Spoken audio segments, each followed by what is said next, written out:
Ela vinha pela estrada de terra como se arrastasse uma história inteira nas costas. Uma maleta de papelão amassada, botas gastas, o cabelo preso com um lenço que cheirava a pó e lembrança. Ao lado, passo a passo, mugia Gitana, a vaca de olhar manso que era ao mesmo tempo herança e promessa. O vento da serra cortava o rosto de Valentina e trazia consigo cheiros de chuva distante e capim queimado. Cheiros que mais tarde ela associaria ao começo de tudo que reconstruiria. Se esta história tocar você, fique até o fim. Inscreva-se no canal, ative as notificações e deixe um comentário dizendo de que cidade você nos acompanha. Se puder, escreva a palavra refúgio para que a gente saiba que a mensagem chegou até aí. Valentina tinha 14 anos quando a família decidiu que não havia mais lugar para ela. A mãe, Ana, tinha morrido no inverno anterior. Febre rápida, febre que não deu tempo a um último abraço. O enterro fora pobre e cheio de gente que olhava com pena e com dedos apontados ao mesmo tempo. Dias depois, descobriram que o padrasto Ricardo e os tios haviam levado documentos e chaves, mudado fechaduras e feito papéis que tornaram aquilo que fora de Ana propriedade de outros. Ficaram as palavras cortantes e um aviso seco: saiam. Levaram tudo, menos Gitana. Deixaram Valentina com a vaca, com uma maleta e com a rua.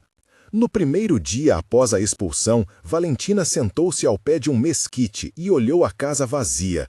O vento fazia guizos com os ramos secos como se tivesse pressa para varrer o que havia sobrado. Ela passou os dedos pela mancha no fundo da xícara, o café frio, memória da mãe. E pela primeira vez sentiu o peso de uma responsabilidade que vinha do peito como um nó.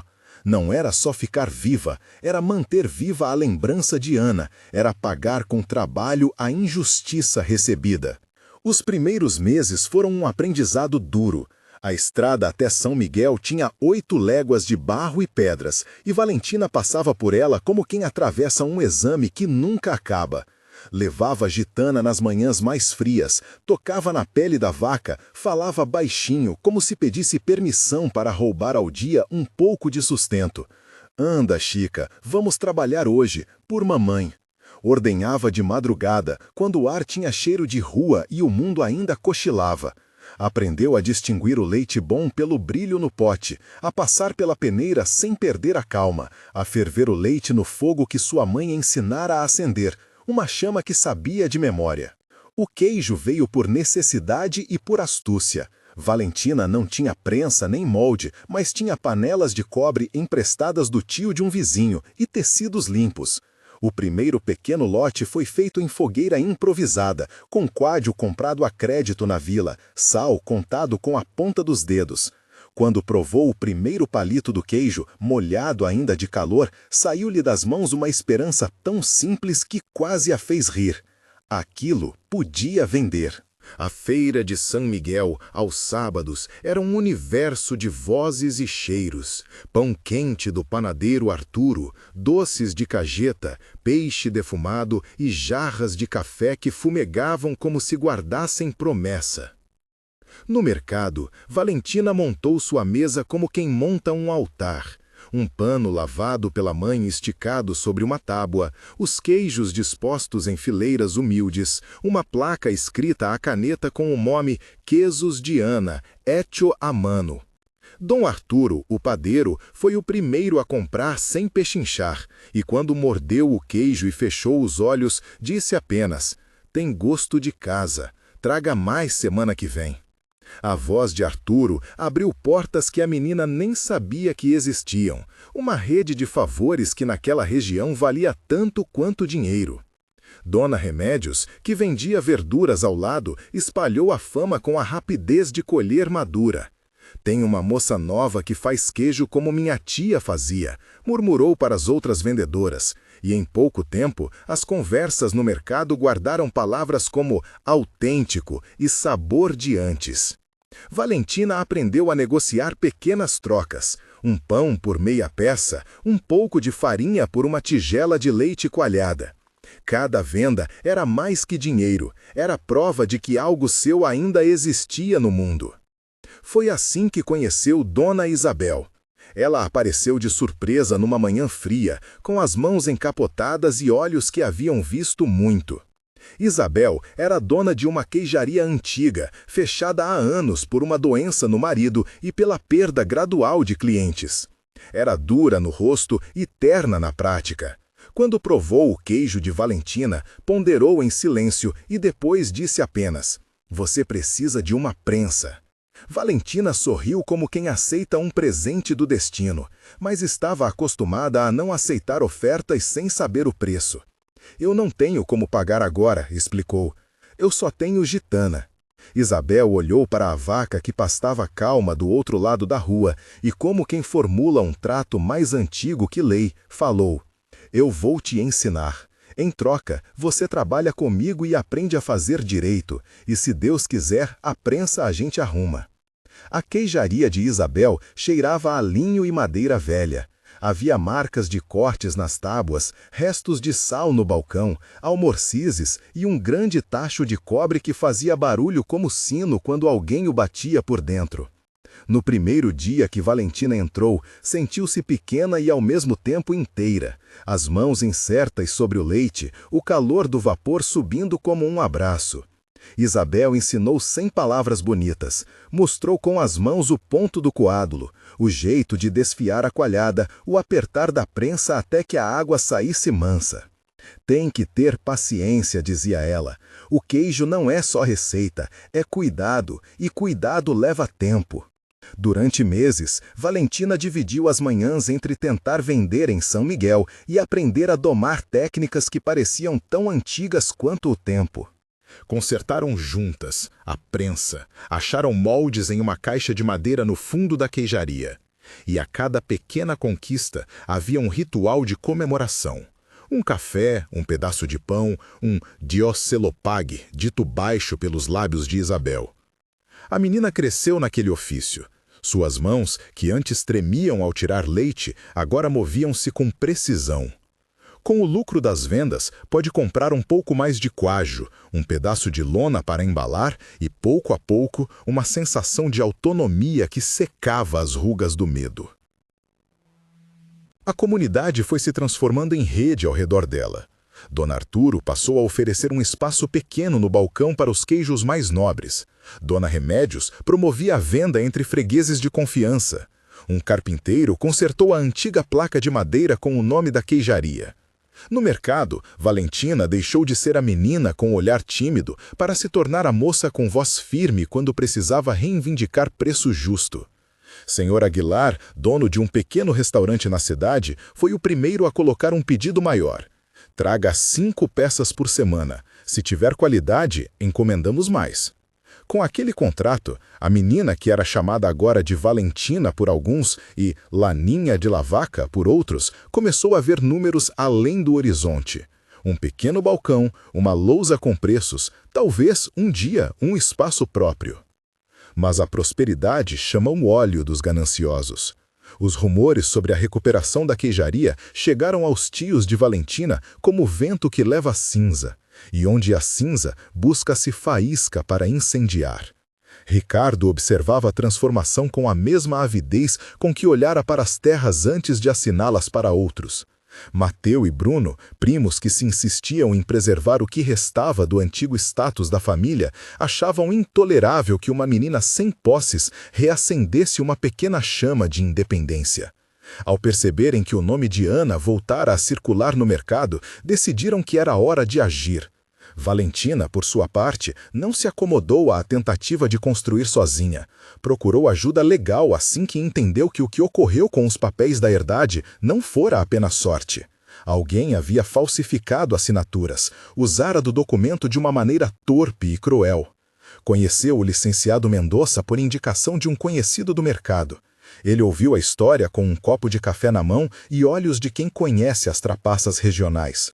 "Temos trabalho", disse, "mas é possível. Precisamos reunir provas, testemunhas e fazer um pedido de restituição. Não prometo milagres, prometo luta." Para Valentina, a promessa de luta valeu tanto quanto palavra divina.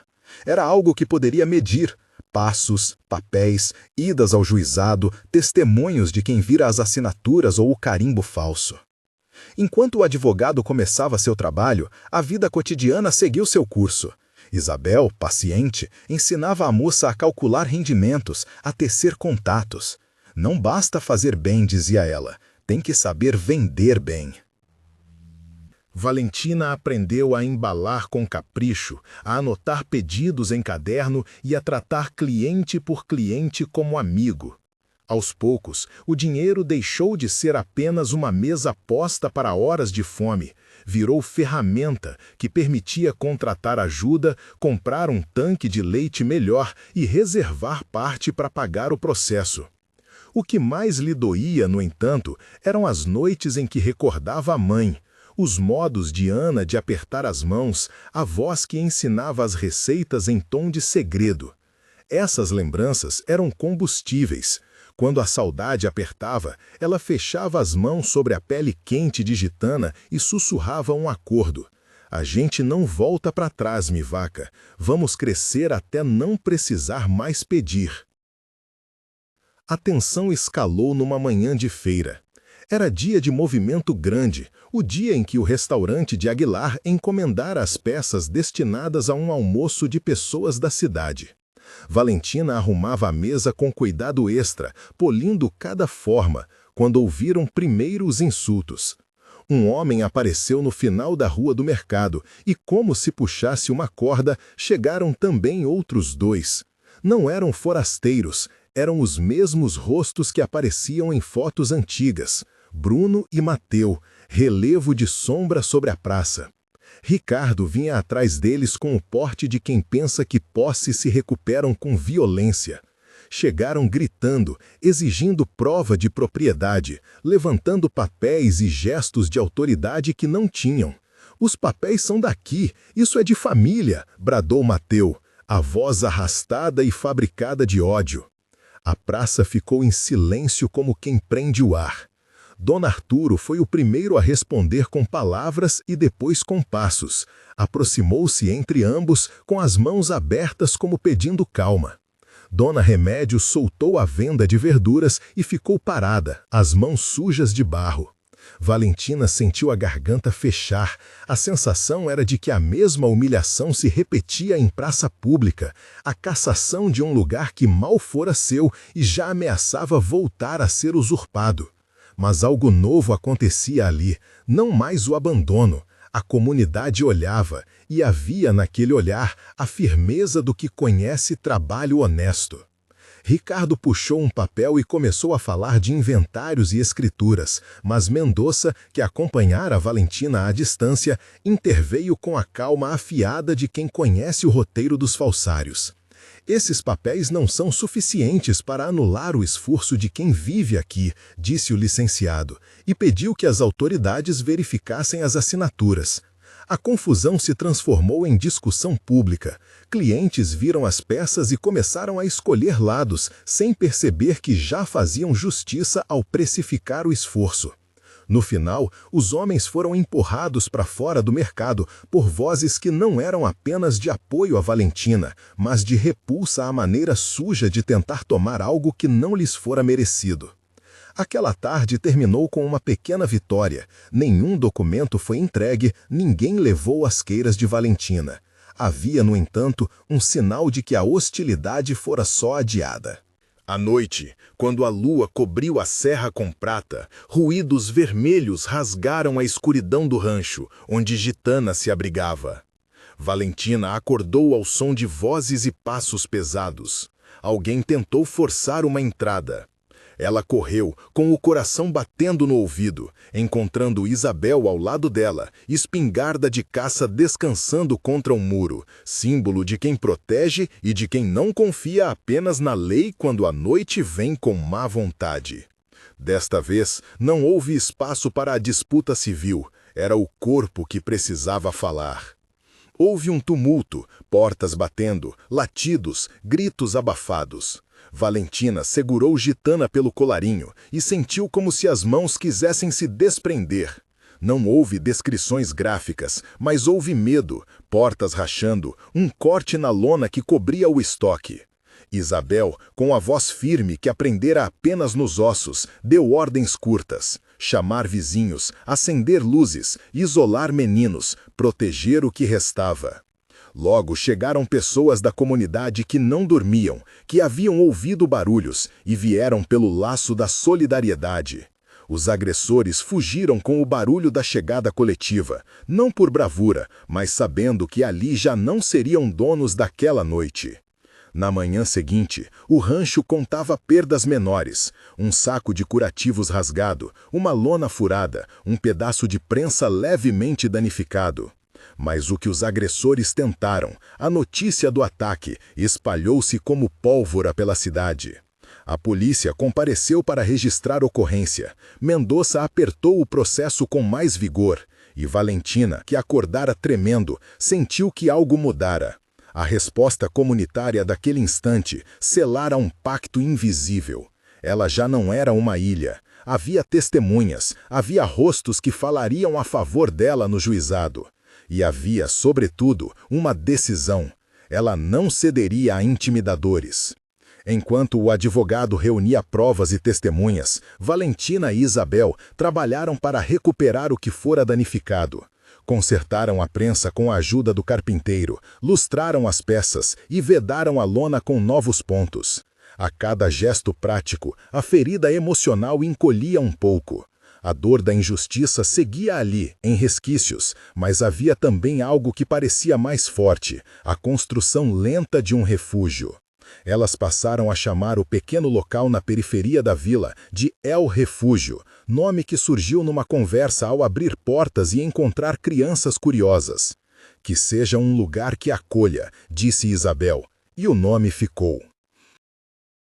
As audiências chegaram como dias longos e cheios de papéis. Mendonça trabalhou com afinco para provar a falsificação. Testemunhos do mercado, uma carta antiga encontrada entre as coisas de Ana e um perito que confirmou indícios de assinatura incoerente. Cada sessão no juizado era estafante. Valentina aparecia com roupas simples e mãos ainda cheias de cheiro de leite, e saía de lá com a sensação de que o mundo jurídico era um labirinto de termos e prazos. Mas havia vitória em cada pequena conquista. Uma petição aceita, um prazo cumprido, uma testemunha que lembrava o riso de Ana. Quando finalmente o juiz determinou a revisão dos papéis e a suspensão de atos de posse dos tios, houve uma alegria contida.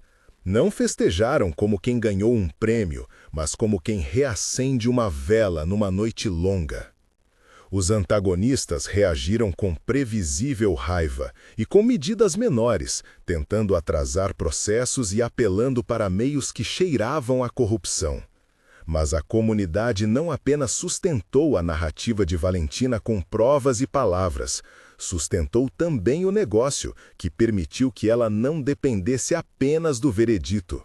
As vendas continuaram a subir. O restaurante de Aguilar encomendava cada vez mais, e uma pequena loja na cidade passou a distribuir os queijos com marca que já se tornara conhecida. O que antes fora uma mercearia ao acaso, tornava-se pouco a pouco uma cadeia de confiança. E então, com calma, que vinha de anos de trabalho diário, Valentina e Isabel começaram a planejar além da sobrevivência. Pensaram em expandir a queijaria, em contratar uma ajudante para as tardes mais ocupadas, em comprar uma prensa nova com melhor capacidade. Planejaram também, em segredo, um gesto de restituição. Parte do lucro futuro seria devotado a um fundo para crianças que, como Valentina, tivessem perdido o lar e dependessem de trabalho para viver. Era a tradução do que aprenderam, que a prosperidade sem retorno social seria apenas um acúmulo de bens e não a verdadeira cura. Mas nem todas as reviravoltas se desenrolavam apenas nos fóruns e mercados. Havia também as pequenas vitórias do cotidiano, uma conversa tarde da noite entre Valentina e Isabel sobre a vida, o modo como ambas descobriam que curar-se era também permitir sentir alegria sem culpa. Você aprendeu rápido, disse Isabel uma noite, olhando para a menina que agora tinha 19 anos e olhos menos assustados. Aprendeu a fazer algo que muitos homens não conseguem entender: transformar leite em lar. Valentina sorriu e, pela primeira vez, deixou que a lembrança da mãe não fosse só dor, mas matéria-prima. Fez planos para um espaço com fotos, com o nome de Ana sobre uma prateleira, e prometeu que aquele trabalho seria lembrança viva, não apenas lamento. A história seguia tecido de pequenas conquistas, reuniões no mercado e idas ao juizado. Havia dias de cansaço extremo, noites em que a insegurança visitava como visitante indesejado, e havia também dias de festa discreta quando uma encomenda grande chegava. Mas o que se aproximava era algo maior. Os antagonistas, vendo-se fora do jogo jurídico e sem recursos legítimos para recuperar o que perderam, começaram a recuar para o rancor e a planejar formas de minar o que havia sido erguido. Rumores de que tentariam recuperar a propriedade por meios ilegais chegaram às orelhas de Valentina como sombra. Ela, agora mais velha e mais calejada, não se deixou intimidar. Reuniu papéis, números, testemunhas e, sobretudo, alinhou a comunidade em torno de um propósito de defesa. Numa tarde dourada, quando o refúgio já tinha uma placa nova pintada à mão e a mesa do mercado exibia queijos mais polidos, um carro velho parou perto do portão. 2 homens saíram. Um deles olhou a propriedade com a mesma avidez antiga, e o outro carregava algo de que Valentina já conhecia o valor. Era a presença que prenuncia confronto. Do outro lado, a vila respirou fundo.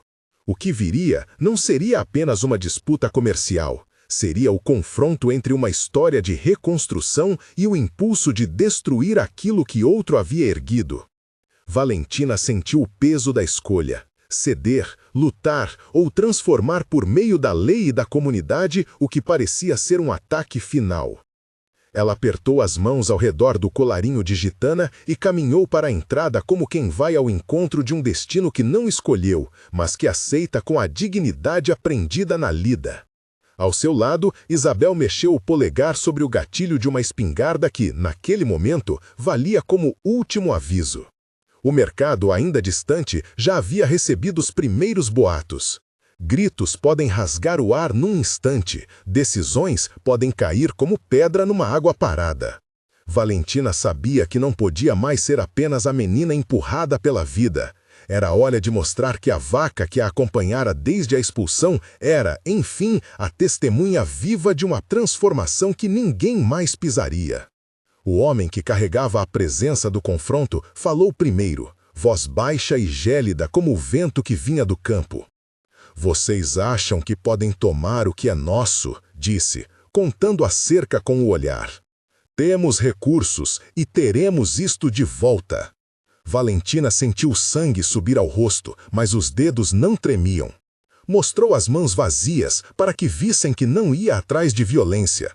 Do bolso tirou a pasta onde guardava os papéis do processo, certidão, autos, assinatura do juiz, e estendeu-a, guiando o olhar dos homens. Aqui está o que é nosso, disse ela. A voz saiu firme, como a prensa que queria comprar, instrumento de trabalho, não de força. O homem sorriu com desdém. O outro, mais jovem, tentou invadir o pátio. Seus sapatos reviraram a terra seca, deixando marcas longas. E se a lei demorar? Perguntou o mais velho. Se a lei ceder? Vocês farão o quê então? Vão sentar e assistir a tudo ir embora?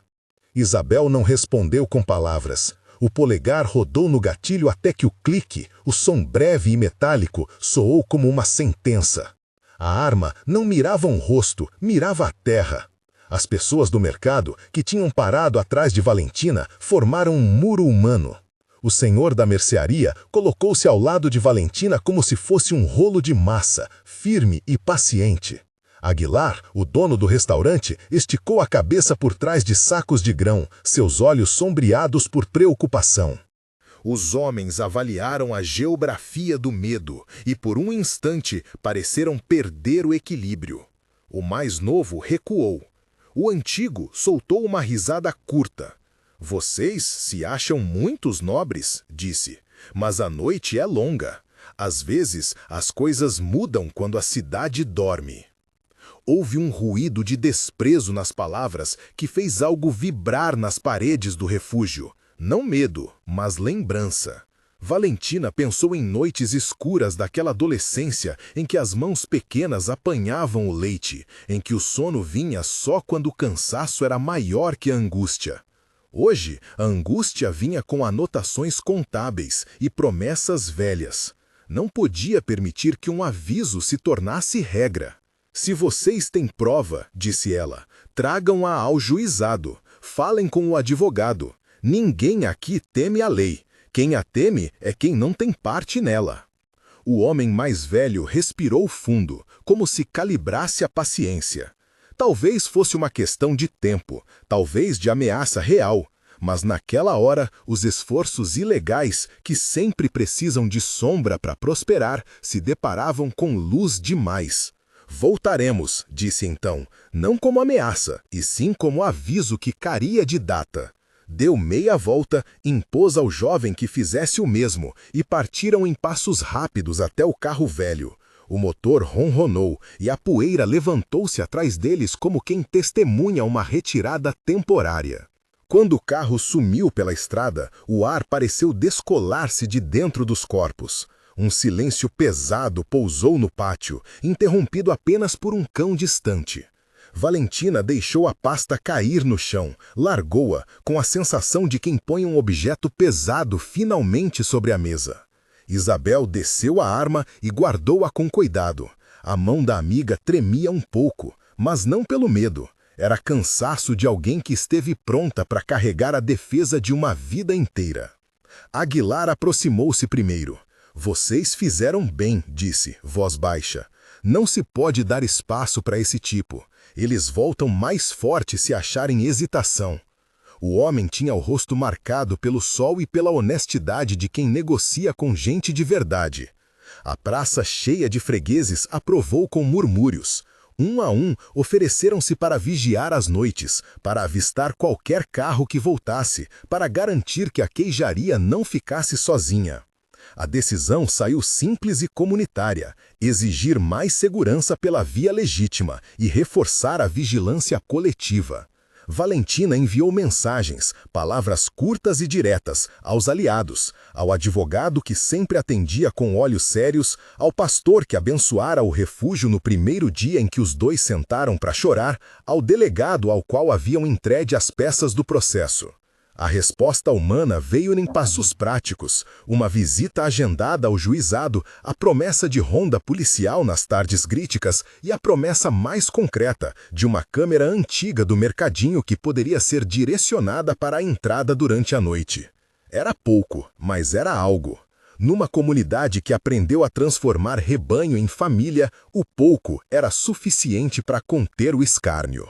Ainda assim, Valentina sabia que aviso de retorno era apenas a primeira página de um livro maior. Aqueles que perderam poder não desistem fácil, inventam formas de cortar o fio que nutre quem cresceu.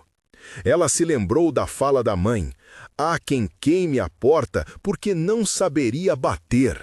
A frase vinha como consolo e advertência. Naquela noite, o refúgio teve uma vigília improvisada. As luzes do mercado ficaram acesas e uma fila de cadeiras se alinhou frente à janela da queijaria. Os vizinhos se revezaram em pequenos turnos. Conversas baixas preenchiam o ar como remendo.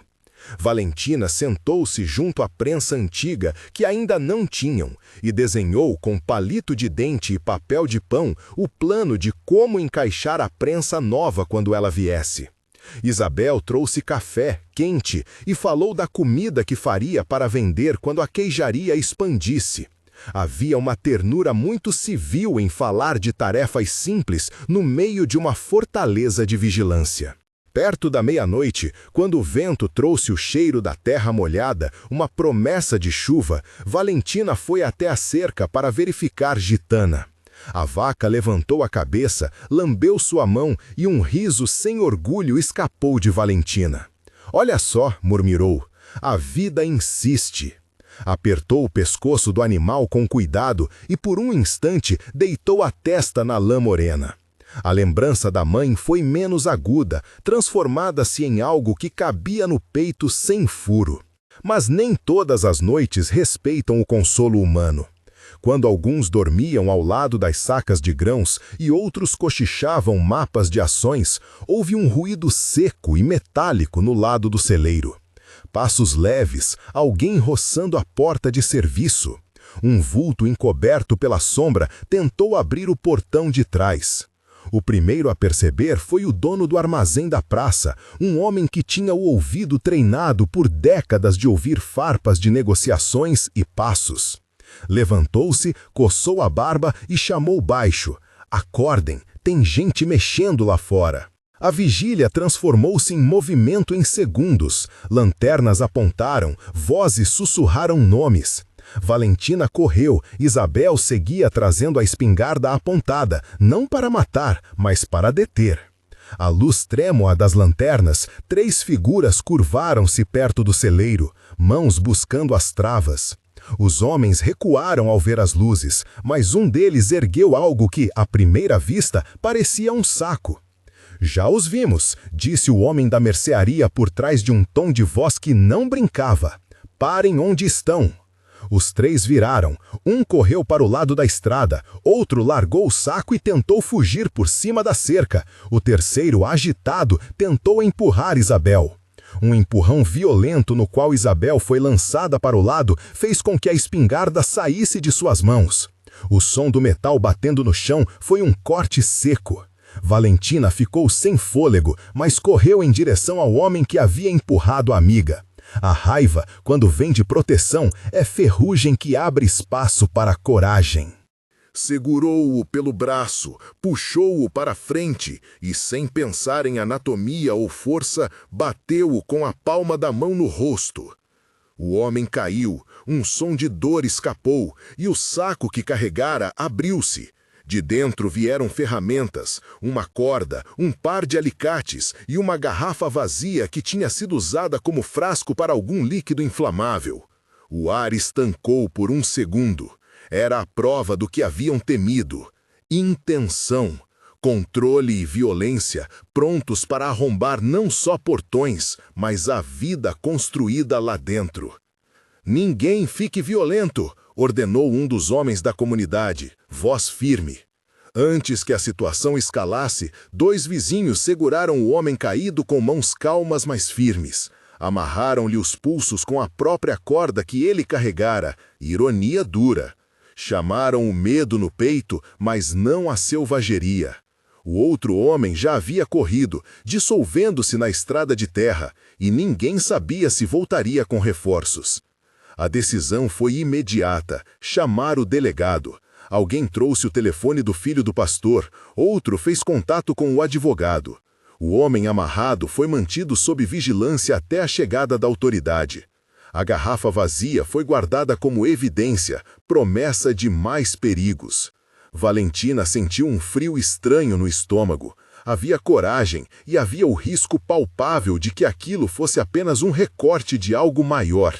Mas também sentiu, mais forte que o medo, a presença da vila inteira, mãos que seguravam, olhos que vigiavam, corações que decidiram que não fugiriam.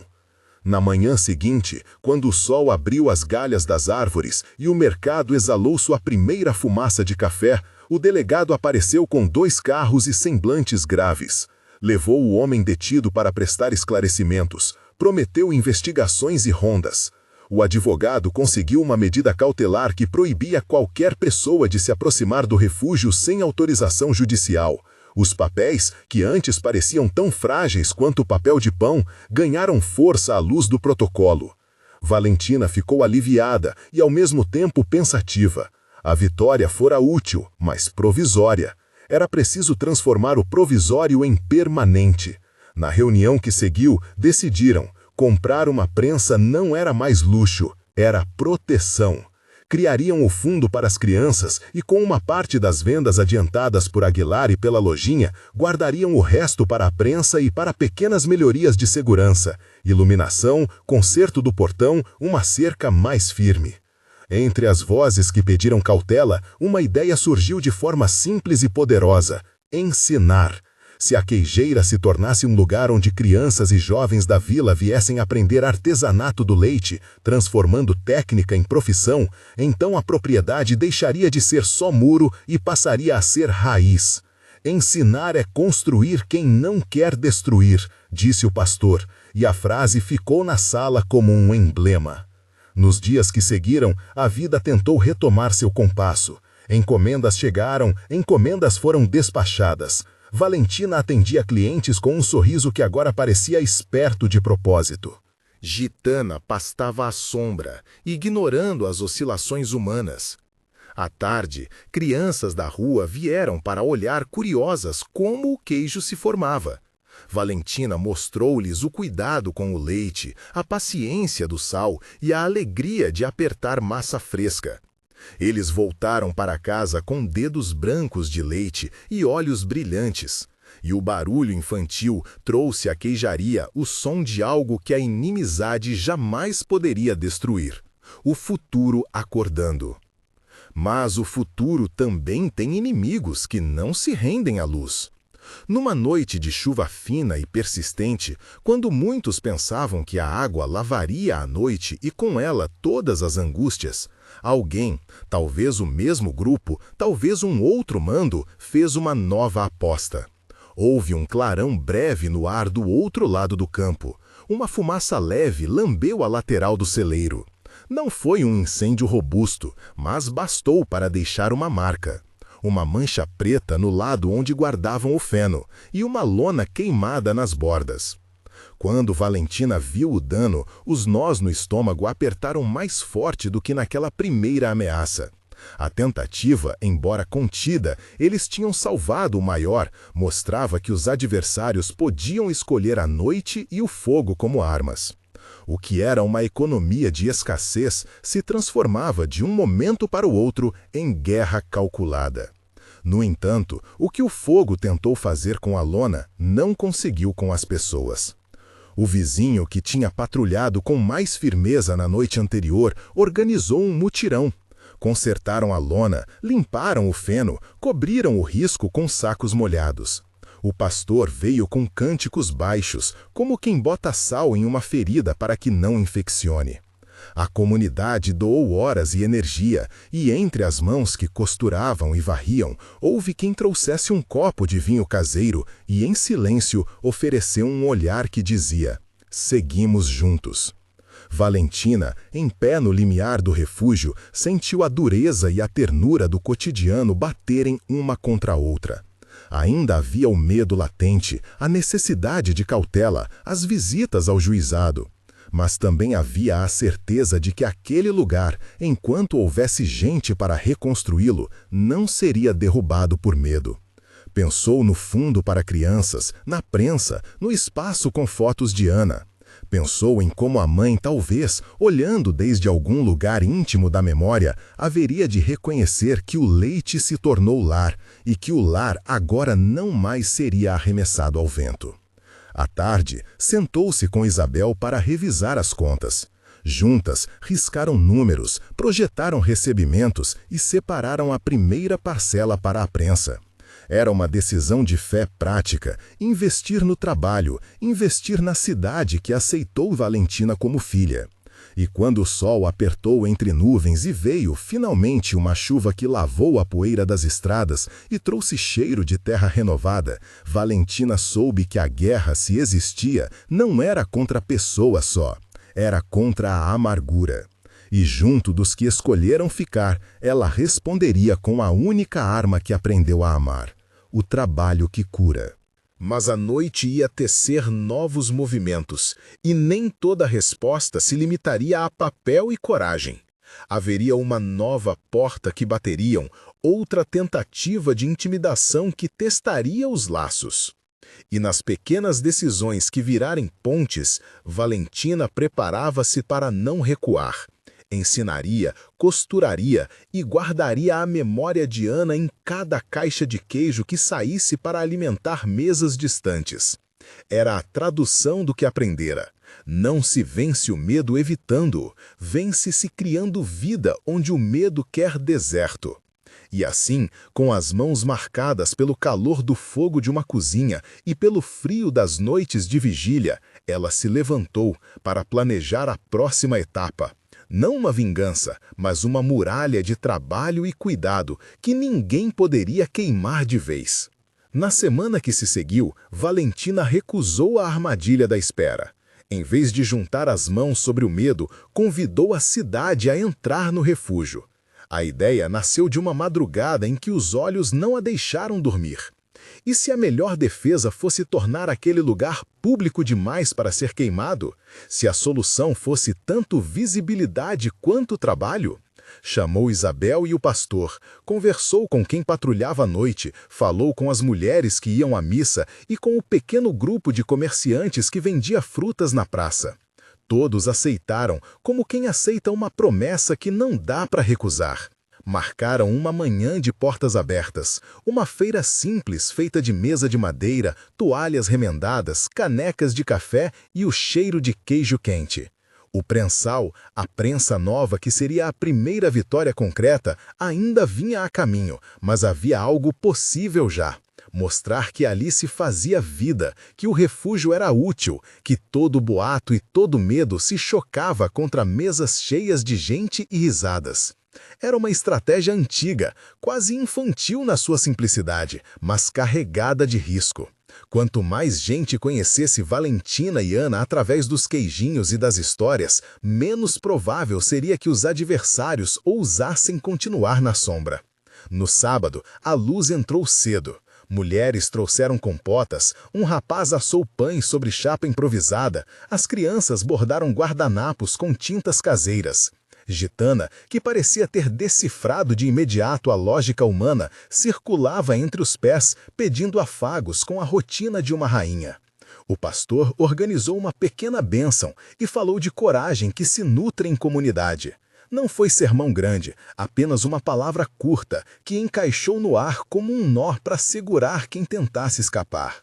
As pessoas compareceram, não só os vizinhos que já ajudaram a costurar a lona, mas gente que vinha de mais longe por ouvir dizer que ali tinha se feito algo bonito. Valentina ficou atrás da mesa principal, as mãos sujas de farinha e de leite, servindo porções. Havia quem chegasse com perguntas, quem chegasse com lembranças de Ana. Era eu quem vinha buscar queijo lá na estrada, quando... E o nome dela, repetido por tantos, era o que mais aquecia. Uma senhora trouxe uma fotografia amarelada de um queijo antigo e disse que naquela mesma receita havia a bondade de sua avó. Outra pessoa, o homem que patrulhava, apareceu com um saco de ferramentas e um sorriso tímido para dizer que a noite agora estava mais fácil. O que se viu naquela manhã não foi um triunfo brusco, foi uma costura lenta que dia após dia faria a trama mais resistente. A prensa chegou numa terça-feira cinzenta, em silêncio de caminhão e mãos hábeis. Valentina e Isabel descarregaram-no entre respirações que misturavam cansaço e alívio. Era um aparelho bruto, com parafusos grandes e um peso que fazia o chão conversar. Quando o instalaram na sala onde antes só havia uma mesa, a peça parecia um corpo novo na casa. Prometia esforço, promessa remunerada e um modo de oferecer algo mais digno às encomendas que vinham de cidades vizinhas. Pagaram a primeira parcela com o pouco que conseguiram arrumar. Foi um gesto que doeu, como todo sacrifício que é também semente. Naquele mesmo dia, pouco antes do sol sumir, um carro velho dobrou a curva da estrada. Valentina viu-o chegar e sentiu, por um segundo, a antiga ansiedade apertar. Era um homem de rosto fechado que havia ido à cidade algumas vezes, um dos compradores que exigiam tudo em troca de quase nada. Falou de mercado, de preço e de prazo. Houve frases que soaram como ultimatos velados. Valentina ouviu com calma. Quando o homem se deu conta de que ela não implorava, que havia agora uma prensa e que havia também uma cidade disposta a defender seu trabalho, o tom mudou. Saiu sem ameaça explícita, mas com uma promessa contida nas costas. Não se acostume a pensar que aqui é seu paraíso. A comunidade, entretanto, já havia aprendido a responder a promessas veladas com presença pública. Aos poucos, os clientes de antes, pequenas mercearias, cafés, as casas que mantinham feiras dominicais, começaram a fazer pedidos maiores, a encomendar formas que só uma prensa poderia oferecer. Os olhos que antes evitavam olhar para o refúgio passaram a passar ali mais tempo. E com o movimento veio também a capacidade de planejar, pagar as parcelas, consertar a lona, trocar o portão que rangia. E então houve a ameaça que não se anunciava como fogo ou tinta na porta, mas como traição por dentro. Um dia, Isabel recebeu uma carta dobrada sem remetente, uma lista de nomes, fornecedores, clientes, vizinhos, com uma única palavra rabiscada ao lado de cada um: escolha. A carta sugeria que quem continuasse a ajudar Valentina estaria se metendo em problemas. Era uma forma de terrorismo burocrático, medo sutil, plantado na confiança. As pessoas faziam cara de quem não havia recebido nada, mas os olhares tinham agora uma ponta nova, como facas que não cortam, só apontam. Valentina não escondeu o papel. Mostrou-o às mulheres na cozinha enquanto mexiam a coalhada e conversavam. Não houve grito, apenas mãos que se apoiaram umas nas outras. O pastor veio e disse uma coisa simples: medo é um sapato que você não precisa calçar se não quiser. Disse aquilo como quem dá um conselho prático. E, prático, o que fizeram foi o que melhor sabiam: ampliaram as portas. Chamaram as pessoas com mais intensidade, fizeram uma pequena encomenda coletiva que reunisse 5 estabelecimentos e organizaram caronas para quem morava mais longe. A resposta foi clara. Cada encomenda assinada era um voto público de confiança. Na noite em que pareciam ter ganho espaço, houve um ruído à porta. Eram pedras pequenas, jogadas com dedos de menino, que acertaram as janelas com som seco. Alguém escreveu na argamassa do muro uma palavra que não lembrava ninguém, a não ser como ofensa. Não foi uma destruição grandiosa, mas foi suficiente para reavivar a lembrança das lonas queimadas. Desta vez, porém, o que respondeu foi a mesma cidade. Lanternas acesas, vozes que pisaram o terreno numa vigília improvisada e, de forma que surpreendeu até Valentina, o homem que tantas vezes exigia desconto veio e ficou, em silêncio, observando a porta protegida. No dia seguinte, as crianças da rua chegaram com giz e desenharam flores no chão próximo ao muro. A imagem, simples, parecia deslocar a palavra escrita para algo menos poderoso. Valentina, que abriu o portão com os dedos ligeiramente tremendo, não sabia se sorriu por alívio ou por espanto. A cidade entendeu uma lição antiga. Ocupando o espaço com beleza e cuidado, torná-lo menos apetitoso para a violência. Era uma defesa que não precisava de armas, precisava de mãos. E ainda assim, algo maior agitava as águas. A polícia do juizado, que até então tratava o caso como um problema menor, marcou uma audiência. A convocação não veio como lenitivo. Veio como um lembrete de que havia interesses maiores na região. Senhores de terra acostumados ao silêncio, comerciantes que ganhavam com a escassez e outros que preferiam que a indústria da intimidação governasse. A audiência foi um nervo. Valentina sabia que ali não se julgava apenas os atos de vandalismo, mas uma ideia de quem podia prosperar e em que moldes. No juizado, as conversas foram longas. Existiam papéis, declarações e o tipo de formalidade que arrasta o tempo até o desespero. Valentina esteve lá com o pastor e com Isabel. Falou pouco, deixou que o trabalho falasse por ela. As palavras dos que conheciam a história, clientes, vizinhos, até os que antes tinham ficado em dúvida, serviram como testemunho. Em voz baixa, uma mulher contou como comprar queijo do refúgio para consolar o filho hospitalizado. Um homem relatou como o trabalho de Valentina havia permitido pagar remédio para a mãe. Eram provas que não encaixavam bem em termos legais, mas que pesavam em termos humanos. Quando a audiência terminou, ninguém saiu dali pensando que a batalha estava ganha. Havia, porém, algo que havia mudado. A cidade agora tinha dado sua palavra, e palavra, naquela terra, ainda tinha peso.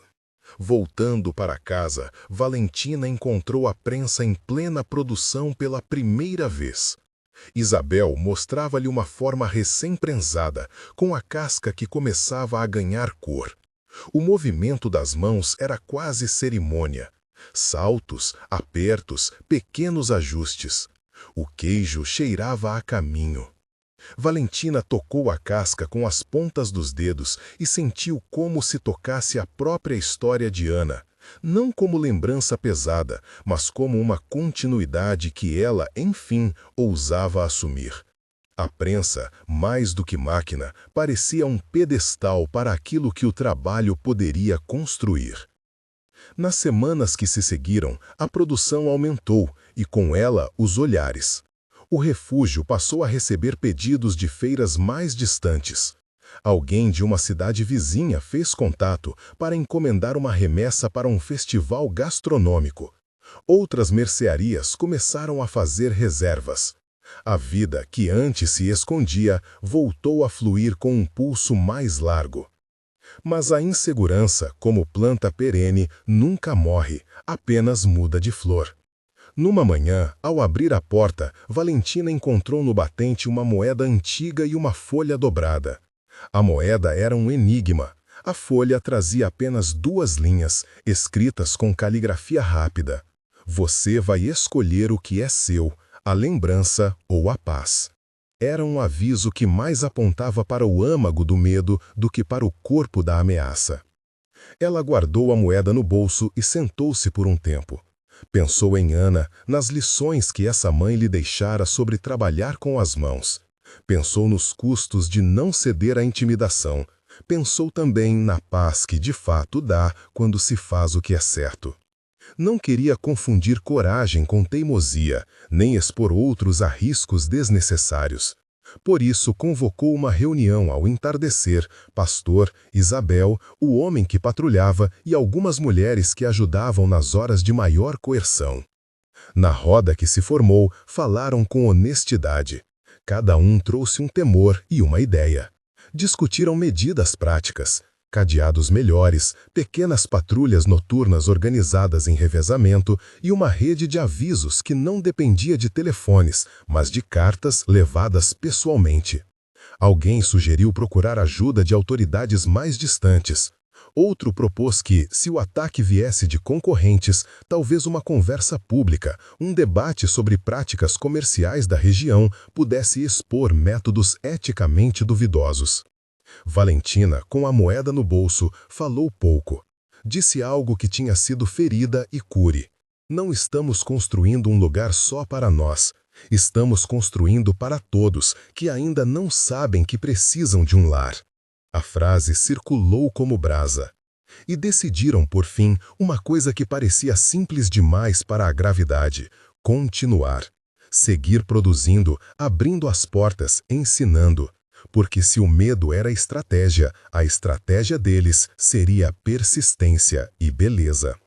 Numa tarde de sol tênue, com a prensa trabalhando em uma sala que agora exalava o perfume dos queijos em maturação, uma criança bateu palmas no pátio.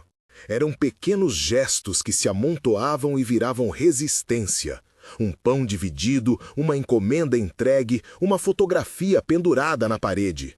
Valentina viu naquele movimento cotidiano a essência do que decidiram proteger.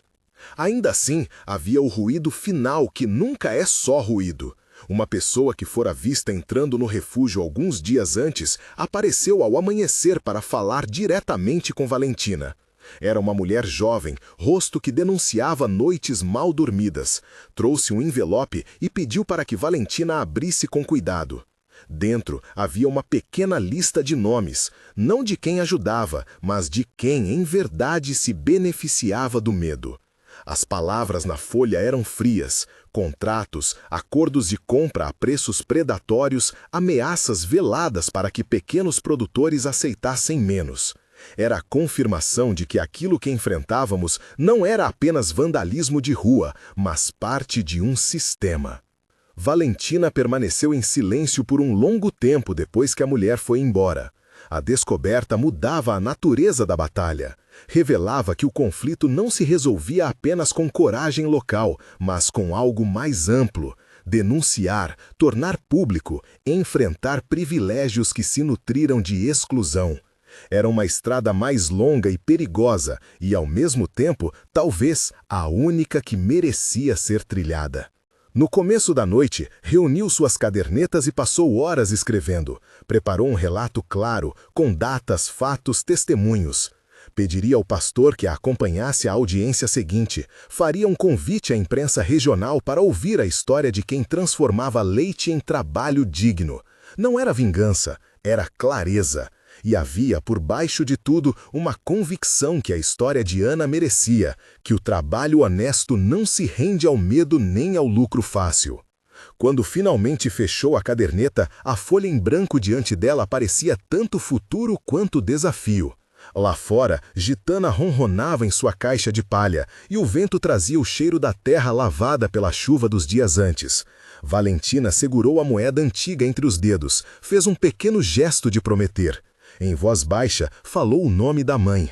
Não pediu proteção para si só, pediu para todos que ali cabiam, que a cidade tivesse olhos abertos e que a justiça, quando convocada, pudesse pescar verdades nas águas turvas. E assim, com o ambiente preparado para a nova etapa, a cidade se extinguira por um instante em silêncio, como quem respira antes de atravessar um campo mais aberto. Sabiam que algum choque viria. Sabiam também que a única forma de enfrentar não era com mais medo, mas com mais trabalho, com mais visibilidade e com a coragem de tornar público o que se escondia. Ainda naquela noite, uma carta anônima atravessou a cerca e caiu na soleira do refúgio. Valentina a pegou e leu: nem tudo que se vê é verdade, nem tudo que se cala é culpa. Não era ameaça direta, era enigma. Mas em sua simplicidade cruel, continha a confirmação do que já pressentiam. A batalha agora ganha contornos que exigiriam mais do que costura e prensa. Exigiriam articulação, coragem pública e a disposição de expor interesses contrários ao bem comum. Valentina prendeu o papel no bolso como quem guarda uma prova e saiu para olhar o céu. As estrelas ainda eram as mesmas que iluminavam os dias de sua infância, e naquele brilho antigo encontrou um fio de conforto. Precisava planejar, precisava reunir pessoas, precisava, sobretudo, não perder a ternura que transformara o queijo em casa. Ao amanhecer do dia seguinte, com a cidade acordando e as primeiras encomendas a caminho, Valentina fez algo que ainda não havia feito. Escreveu uma carta aberta ao povo, convidando todos a uma tarde de diálogos no refúgio. Não seria apenas para combater rumores, seria para explicar, escutar e propor acórdãos. Se havia um caminho para a paz, e ela acreditava, por instinto, que havia, ele passaria primeiro por palavras claras e depois por ações visíveis. Enquanto dobrava os papéis para preparar os convites, ouviu um riso vindo do quintal. Era Gitana, que corria atrás de um novelo de lã deixado por uma das crianças. O som do riso animal foi um corte na tensão, uma lembrança de que a vida continuava, mesmo com seus nós.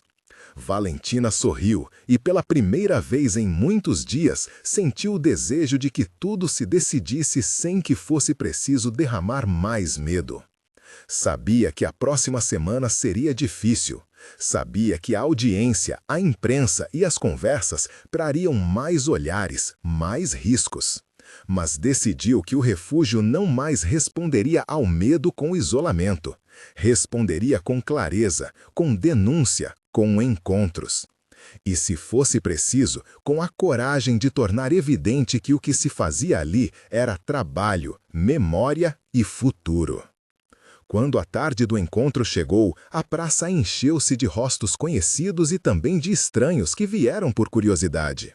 O pastor abençoou a reunião e pediu que a fala fosse honesta. Valentina abriu a palavra com a história de Ana, do leite que virou pão, do feno molhado que quase queimou tudo. Contou também das cartas, das moedas e das listas que mostravam interesses escondidos. Falou sem drama, com a voz medida que só quem passou por muito insônia aprende a ter. A cada frase, alguns olhos se encheram de surpresa, outros de vergonha. Alguns homens abaixaram a cabeça e havia também quem percebesse que a questão era maior do que uma briga local. Tocava a dignidade de toda a produção. Ao final, um senhor de idade se levantou e disse uma coisa simples.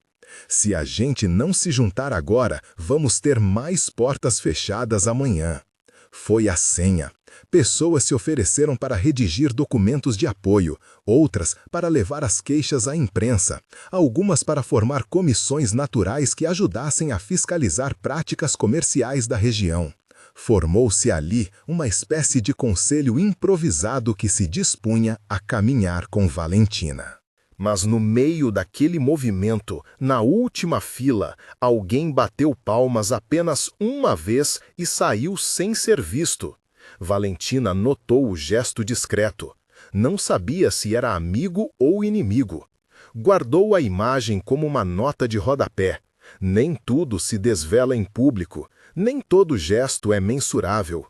Ainda assim, quando a noite caiu, havia mais luz no refúgio do que nos dias anteriores. As portas fecharam com trancas novas, as mesas foram guardadas e a prensa repousou com a casca de um queijo que aguardava seu tempo. No silêncio que veio depois, Valentina sentou-se e olhou para as fotografias de Ana que enfeitavam a parede. Pensou em quantas vezes a mãe havia cozido para alimentar mãos cansadas e em como aquela simplicidade agora vinha como resistência. Ao se levantar para apagar a luz, deixou a última porta entreaberta, não por descuido, mas por convicção. Se a cidade devia continuar entrando, que o fizesse livremente. E enquanto o vento da noite trazia o cheiro da terra e dos queijos em maturação, Valentina teve a sensação clara de que o combate ia se deslocar para outras frentes. Não apenas as lonas e os vãos precisavam de conserto, era a própria ordem que se beneficiava do silêncio que precisava ser enfrentada. Preparou-se então para os passos seguintes: cartas, testemunhos, conversas públicas. Sabia que cada gesto teria seu preço. Sabia também que, daquele lugar, já não voltaria atrás. Ao fechar a última caderneta antes de dormir, encontrou um bilhete dobrado que não estava ali quando começou a noite. Apenas 3 palavras: não temas, prossiga. Era anônimo, poderia ser encomenda de coragem de qualquer um. Valentina sorriu, não de alívio, mas de reconhecimento. Em toda a cidade havia quem em segredo partilhasse a mesma coragem. E assim a história continuou, tecida por pequenas ações que se transformavam em muralha. Mas ainda havia um fio solto, um nome por descobrir, uma referência que surgira nas listas e que ninguém conseguia conectar. Esse fio, pensou Valentina, exigiria olhar mais atento, talvez uma visita onde as palavras se escondem atrás de contratos e tabelas. Por ora, porém, havia trabalho, encomendas a cumprir, queijo a maturar, pessoas a ouvir. Cada caixa que saía era uma resposta mansa à violência. Quando a madrugada se aproximou, Valentina levou um último olhar à prensa, ao frio do mármore, às formas arrumadas. Deixou uma vela acesa no parapeito da janela, não por sinal religioso, mas para que quem passasse visse que ali ainda havia luz. Não era luz que afugentasse a noite inteira, mas era um sinal de que não se entregariam ao escuro.